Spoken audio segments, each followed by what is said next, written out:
you're going with her, right? Well, it is outside. I forgot to mention it. Oh. That's the very summery You get dress. that. I have this up here.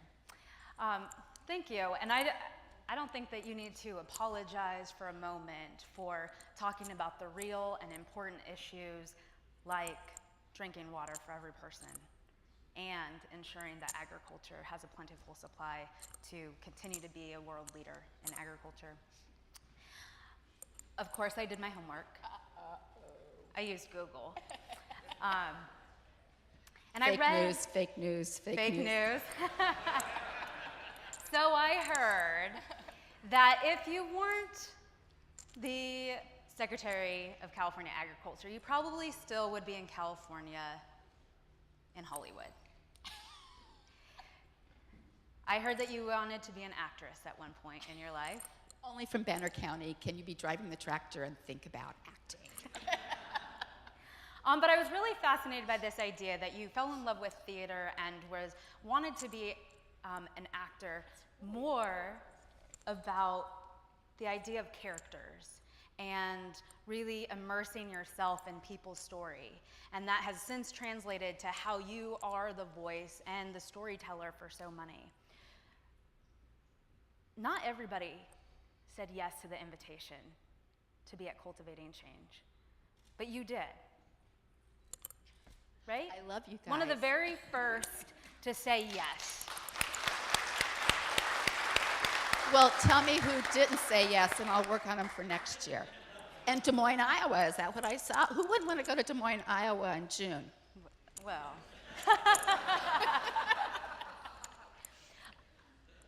But what I'm curious about is who is that person in your life that has inspired and helped shape why you want to be here and why that LGBTQ story must be and needs to be elevated, especially within agriculture?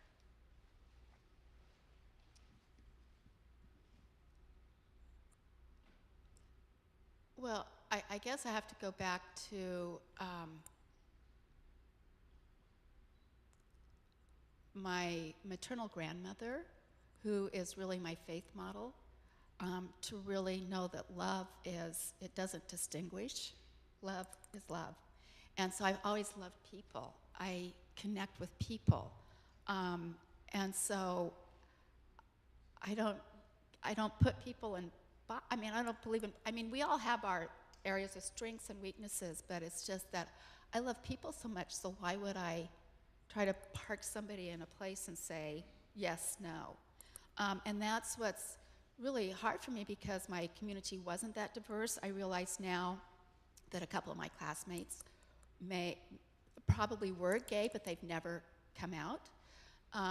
But it was when I moved to Lincoln, Nebraska, wow, the big city.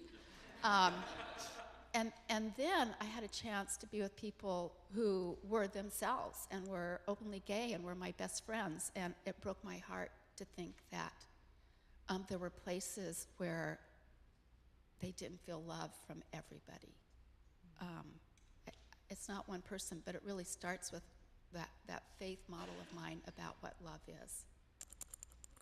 Incredible. Thank you. By the way, Don't make me emotional. I make no promises. I did not give her these questions, just so you know, so you really are seeing. And thank you for being willing to do that. We'll step back for a moment. So since you sat down with us last year, yes, what are you most proud of? Well, we've made a lot of progress. I made the drinking water issue my #1 priority because it started last year, and I just felt, and I have been on agriculture. This is a 25-year-old problem, and to watch these people who kept working at it. I don't want to jinx it, but it's never come this close. So making that progress on that has been huge because it goes back to my first week in office. Friends of mine from the environmental justice community came in and said all the things we could have been doing better for the last 25 years with our fertilizer program. And then a friend of mine that I used to lobby with, this crusty cowboy lawyer, came in the following week. he could have given the same, he gave me the exact same thing. Here are things you could have been doing here at the department. We expect you to get it done. So it's all coming together to make that work. I love our Farm to Fork office and the work we're doing on food access and really connecting school nutrition directors to farmers as a really important marketing outlet to really help with more direct without going through middle people so much. And we're just getting started on that work, but thanks to CAF and the work that they did, we're taking over the Farm to School network.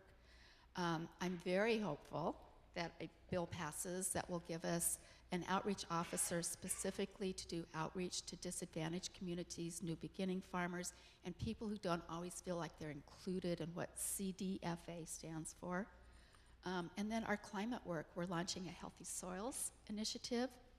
We continue to hand out money. Of course, it's easy to give out money, but doing the programs with rigor so that people in the capital respect it for water use efficiency, dairy digesters, and alternative manure management. Yes, I get to talk about cow poop all the time. To be able to work on climate change when others can't even say those words in their state capital, like sorry for those of you not from California, but how lucky are we? Who's not from California? I'm sorry, but I love having you here, and I love my home state of Nebraska, but I really, really, really love California. Going back to that top issue of drinking water, what is the tipping point? What's the tipping point that takes it from a 25-year battle to passing? Okay. So I don't know how many people here know Martha Guzman, who for years was with UFW and then Rural Legal Assistance and the UFW Foundation. She and I have known each other for 15, 16 years. And I interviewed her for Deputy Secretary at CDFA, and she was also being interviewed for Policy Advisor and Assistant Legislative Secretary for Governor Brown. And I told them I thought that was the perfect slot for her. And Martha's passion for serving poor people, farm workers, disadvantaged communities, put her in a position to start to help people in the horseshoe understand this. And 3 years ago or 4 years ago, the governor signed, this simple resolution, but it's a declaration that safe drinking water was a human right. And so that kind of set things up in different agencies to really look at their programs, what was working and what wasn't working. And then just all the issues we have with fertilizer and management of nitrogen through irrigated ag lands, it's like all of this started coming together. And I think people really believed that they had a friend at CDFA that maybe they hadn't seen before. Mm-hmm. So it's just this year, it led to that. I have to add this. There's some pretty strong women on the ag side that are the negotiators on this, and I think that helped too. I'll take it. You mentioned in your opening remarks that we find ourselves in the state of our country where there's tension at a whole nother level. And I imagine in your role that there's those days where maybe you come home less optimistic than when you stepped out that morning. Take us into one of those evenings when you get home. Maybe you open up that bottle of wine. Always, always. But what is it? What is your ritual or your practice that gives you that fortitude to get up and say, let's roll up the sleeves and get to this again? So I was born as an optimist, and so I can't escape that. I have a spouse who's really kind, although I think he doesn't hear half of what I say. He's retired and cooks dinner, which I'm very lucky for. But he lets me vent. He lets me say the things that I could never say publicly. I like to tell people that if you could only see the bubble over my head in some of the conversations that I have to have, oh my word. But I try to keep it. And when I go home at night, he lets me do that. That's because when you're in a position like mine, you think you can say that in places outside, but you really can't. There's no such thing as a cone of silence. We've all seen the stories about that. And so I read and I think things through, and getting away from it for even a few hours helps me put things in perspective. And that's the really most important. I mean, as important as the things are, small children won't die the next day because I failed to do something. I really don't believe they will, but I think if we don't over time do something, they will. And the other thing I do is exercise. I have become, at my ripe old age, I finally started doing what I said I was going to do for 20 years, and that is I do Pilates, I do a personal trainer, and I do spin class at Soul Spin about 4 mornings a week. And it's just like, there's something about perspiring heavily that just really, it's a really cure-all. So it also helps with the toxins from all the wine the night before. We sweat all of ours out last night.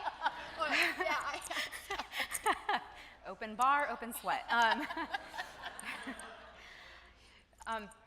Besides the water issue, what's the most meaningful issue to you where your stance has countered the majority? Take us there. The majority of my constituents. The development and now the implementation of the Sustainable Groundwater Management Act. Because I do believe in the future of California agriculture. We can do, in this state, we can grow things that can't be easily grown in other states or in many countries around the world. And I believe in that, and I want to make sure that for all the investments that previous generations made for us in the university system, in our water system, whatever it was, we owe it to the future generations to make sure they can do what we've done. That's what sustainability is, making sure they can do that. And the groundwater management issue had been around. Governor Brown, in his first term, tried to pass legislation. And I just felt it was absolutely the right thing to do for the state of California, and it is going to be painful. But I also believe in the innovation of our people, and we have the public research institutions. We have the most venture capital in the world. We have Silicon Valley that's partnering more and more with Salinas in the Central Valley. We've got all the ingredients to do this. And so that does not make me the most popular Secretary of Agriculture, but I believe it was absolutely the right thing to do for California today and for the California of generations from now. When do you think others will believe that too? Well, I'll be dead and gone. But hopefully somewhere there'll be a little footnote somewhere that said, she's the one that everybody in cabinet said, you tell Governor it's time for this. I won't monopolize all of the question asking, but I do want to ask this. I know that Chief of Staff in the USDA and being the Secretary of California Agriculture, they're pretty big darn deals. But for a moment, let's imagine that you are the executive director of the Cultivating Change Foundation.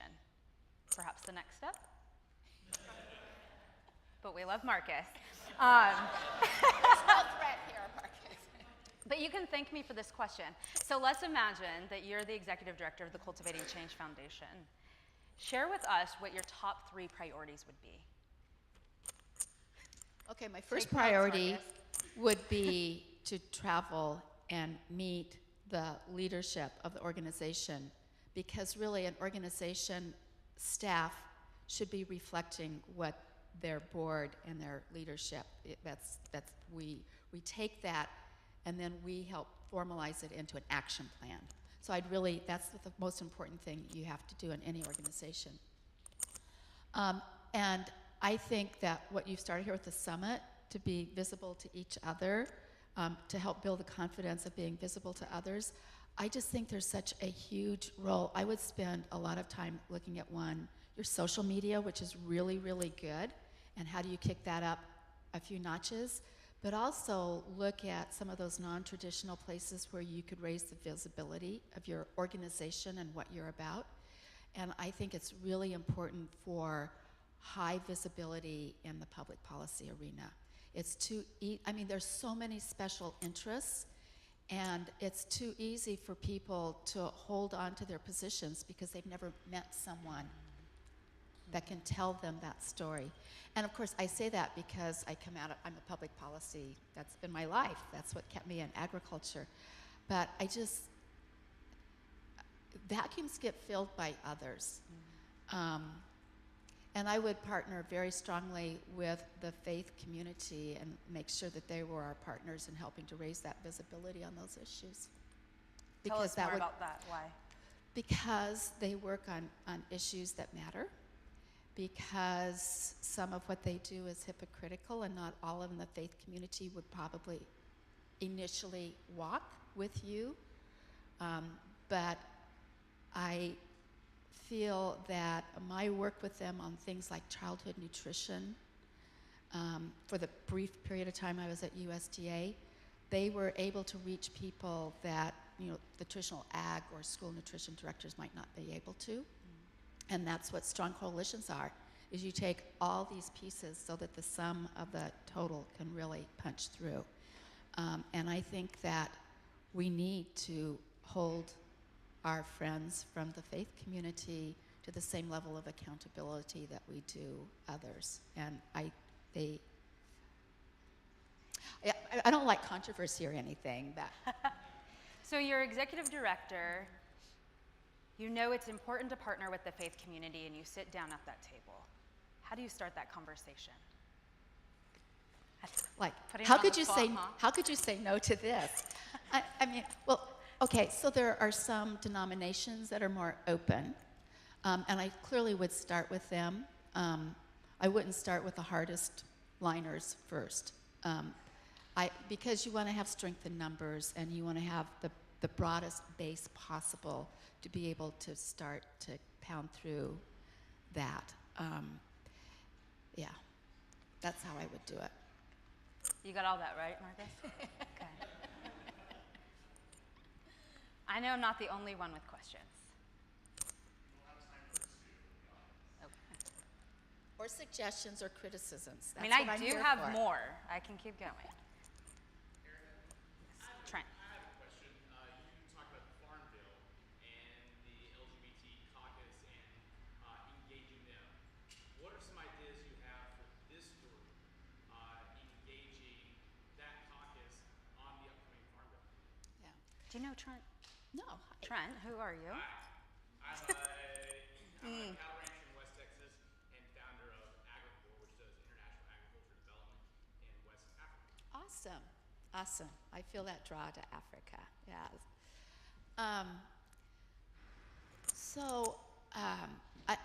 I have not looked at every member of the LGBT caucus in Congress, but I'm going to make some assumptions that they're dominantly urban.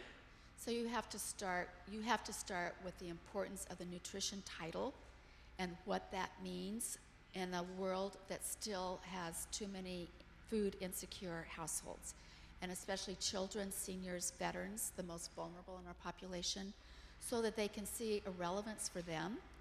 You have to talk to them about farming and what a safety net means to be able to continue to produce so that all of those people have access to healthy food.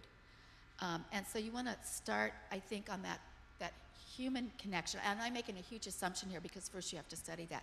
But I would start with the nutrition because it's hugely important for the farm community, and it's hugely important for our friends and neighbors and colleagues all across America. So that is the first one. I'd want to make sure that they understand that, and why I think it would be a sin to disconnect feeding programs from the production piece. And I know there are some of the conservative think tanks that think that's the thing to do, and I disagree with that because our food chain is already so disconnected from people already.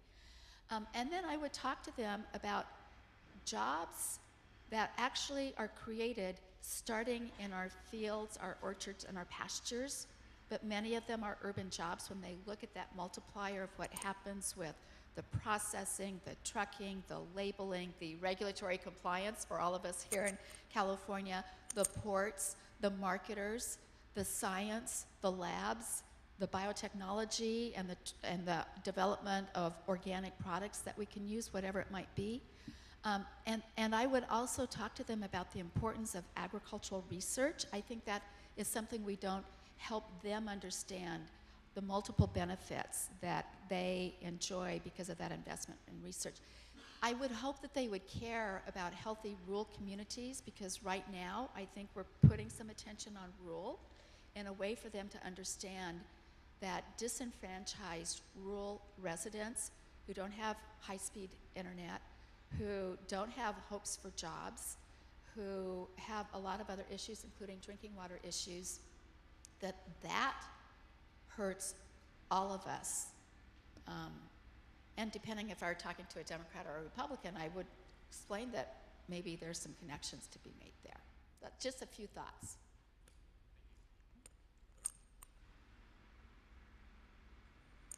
Back there. Is it Josh? Uh-huh. Hey, I lived in Fargo. No, not Fargo. I lived in Grand Forks for 2 years.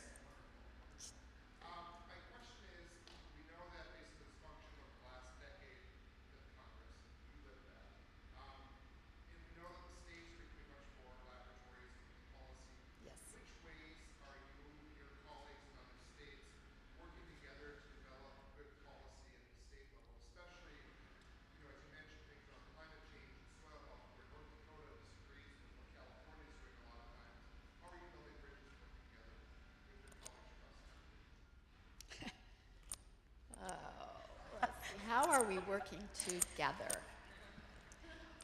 Well, they always do like to hear from me briefly what we're doing so they can shake their head and go, what's with California? But the conservation title and conservation programs are a huge bridge for all of us. And it's been fascinating to me to see the excitement and the connection around healthy soils. And I think that many understand this repositioning of agriculture as a piece of the solution to climate change because of the being able to be a carbon sink provides unlimited possibilities. Obviously, we all care about marketing programs, so whether it's marketing overseas or marketing direct to consumers, those are areas that we all have widespread agreement on. Probably the biggest disagreements come on issues that most of us don't have the statutory authority for. So on some of the labor issues, they don't agree with some of the labor standards that we have in California. So we get into disagreements about that. We get into disagreements about immigration. And usually you can see in the room of my colleagues at our national meetings which ones are elected ag commissioners and which ones are appointed ag commissioners. I'm just going to leave it at that. So, there are some really foundational things that we all agree on, but there are some significant areas of disagreement as well. And the environmental, the way in which California has approached environmental regulation with non-point source pollution for agriculture is, Minnesota is a good ally on a lot of those issues. And the surface water pollution that some of the states in the Mississippi River Basin are dealing with creates some commonality for us as well. Tell Doug hi the next time you see him. And finally, what should I have asked you that I didn't?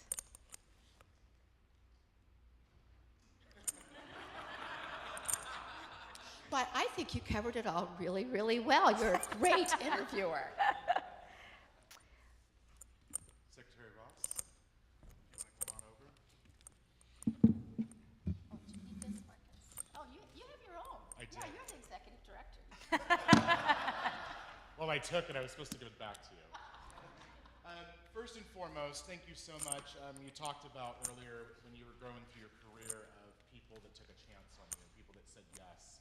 And we talked about earlier that after the first year when we did reach out, that you were one of the first folks within the industry to say yes. And you were one of the first people, not just in California, but across the US that said yes. And you took a chance on us. You've been an advocate long before we invited you to the summit, and you'll be an advocate long after you leave here.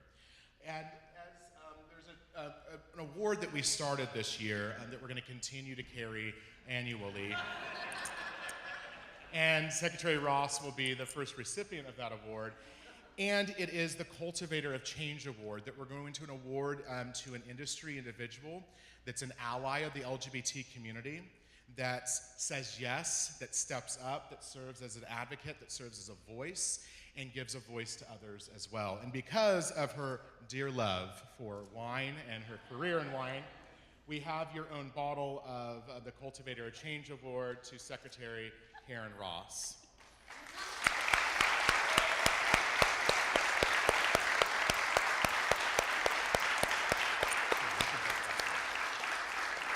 And I personally have never grown wine grapes, or any grapes for that matter, but we know that what it takes is years and years of cultivation, of nurturing, of building and developing so that we can then harvest, so that we can then wait even longer as it continues to mature, so that we can finally have a product that we can enjoy. That's exactly what you've taught us as well.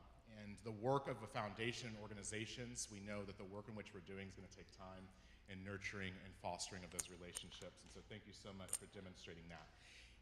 In addition, and this is also part of the award, in addition to the award and a part of that, there will be a named scholarship next year for a college student to come to the Cultivating Change Summit, and we will ask you also to be a part of that selection committee to select that student as well. Anything I can do to support. Wonderful. Ladies and gentlemen, Secretary Karen Ross.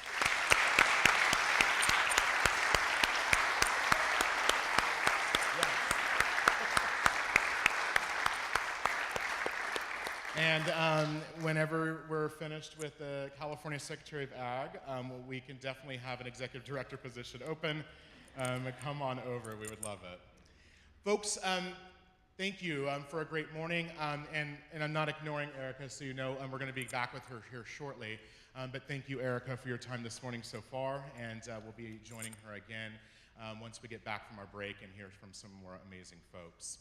How this is going to look, we will be taking a 20-minute break here in just a moment. As you noticed when you came in, on the opposite ends of the ballroom here is where our engagement center is. And so we have our sponsors and many of our supporters that have booths over there. And it's also where you will find a bunch of snacks that you'll have more than you'll ever imagine. Thank you to our sponsors at Tyson for donating all the snacks for us this week. And when I say we have enough snacks, you can probably eat your 3 square meals here this week for all of us, and you will not go hungry. So please take advantage of the Engagement Center, interact with our supporters and our sponsors, and also grub down on some good jerky and some snack packs from Tyson while you're in there, and some beverages as well. Also, before you enter that room, you'll notice that there is a big photo center. We encourage you, not just one headshot, not just, and I actually, where were our gentlemen earlier? The prom shots, the fun shots, the family shots, take as many photos as you want. This is your opportunity to get some free professional photos done. If you'd like your professional headshot done, you can do that too, but have fun and take full advantage of our photo center as well. We will be back in here at 10:20 is when we'll kick off with our first power talk, and we'll get started with the rest of the day. So 10:20 back in this room, Engagement Center, photo area, and we'll see you back here shortly.